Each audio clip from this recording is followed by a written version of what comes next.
nucleophilic substitution reaction. What is nucleophilic substitution reaction is? When a substitution reaction involves the attack by a nucleophile, the reaction is referred to as nucleophilic substitution reaction.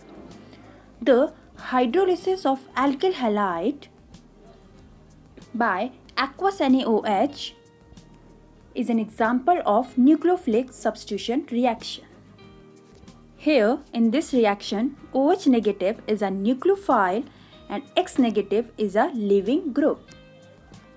The nucleophilic substitution reactions are divided into two classes.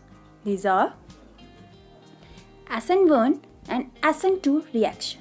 Here, in SN1, S refers to substitution and refers to nucleophile 1 tell us about the chemical kinetics, and it means unimolecular.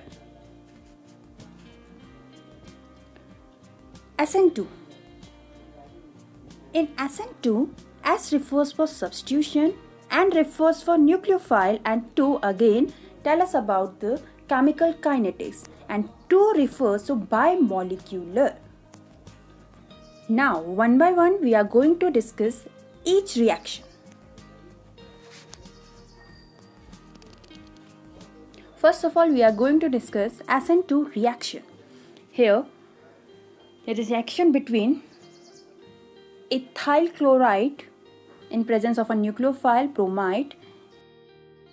SN2 reaction is a second order kinetics, which means is that the rate of nucleophilic substitution reaction depends on the concentration of both reactant and the nucleophile. So the reaction is of second order reaction, and or what we can say, the rate is directly proportional to the concentration of substrate and concentration of nucleophile. And rate determining steps involves the participation of both the substrate and the nucleophile, due to which the mechanism is termed as bimolecular reaction. This reaction is one-step mechanism and one type of product we are getting. They have opposite stereochemistry called inversion of configuration. This is very important. They have opposite stereochemistry called inversion of configurations. Now we are going to discuss mechanism of SN2 reaction. Reaction mechanism. Here, methyl bromide react with a nucleophile and we are getting methyl alcohol plus a leaving group. Here,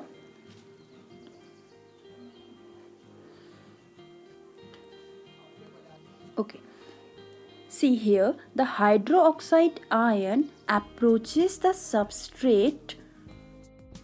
इसको हम बोलते हैं back side attack बोलते हैं. ऐसा क्यों हुआ, इसने फ्रंट से अटैक क्यों नहीं किया जहाँ से Br अटैच्ड है वहीं से ये OH क्यों नहीं आ रहा है? Reason for this is that the hydroxide ion and the bromine atom are electron rich species. क्यों? क्योंकि OH नेगेटिव और Br जो है दोनों की दोनों क्या है, इलेक्ट्रॉन रिच स्पीसीज है. And naturally we know that these stay as far apart as possible. क्यों? Like charges repel each other, यही तो कहते हैं ना. तो सेम वे दोनों ही रिच इलेक्ट्रॉन रिच हैं तो दोनों एक दूसरे क्या करेंगे, रिपेल करेंगे. सो हम ऐसे अटैक करेगा इस पे ताकि इनका जो रिपल्सन है वो कम हो. Now the transition state may be pictured as a structure in which both OH and Br are partially bonded to substrate carbon. Here, the CBr bond is not completely cleaved and COH bond is not completely formed. और here आप एक और चीज़ देख रहे हैं, यहाँ पे hydroxide ion has a slightly negative charge and we are also having a slightly negative charge.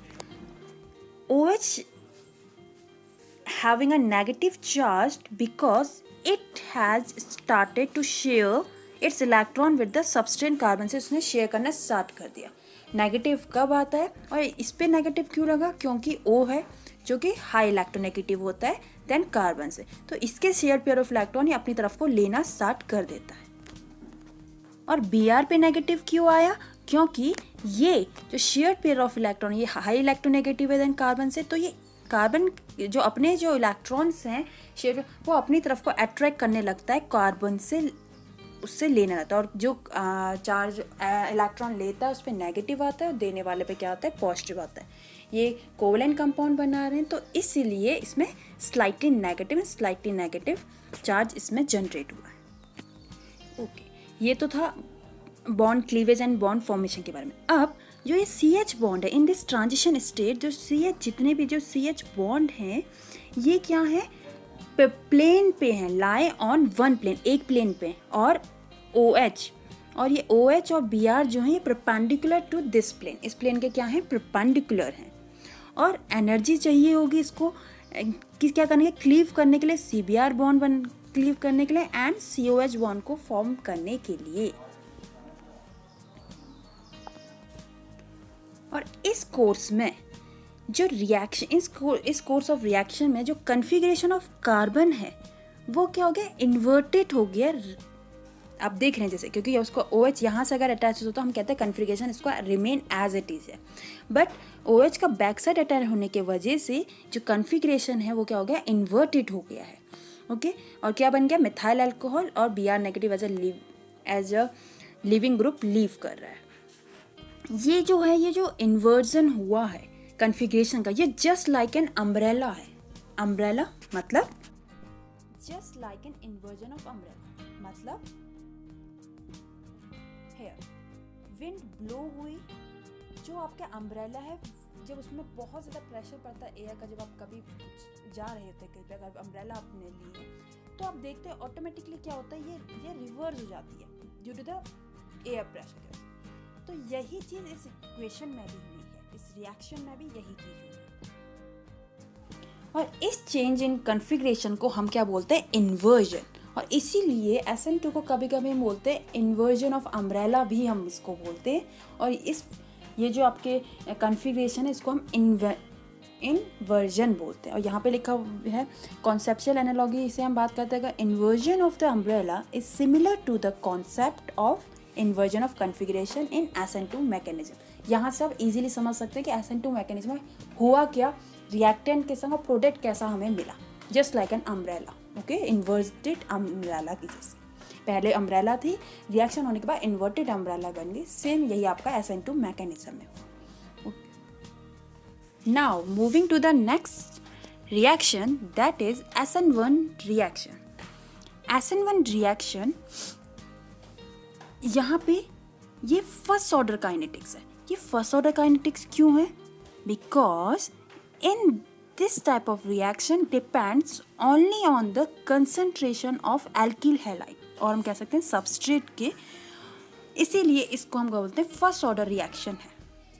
It means rate is directly proportional to concentration of substrate.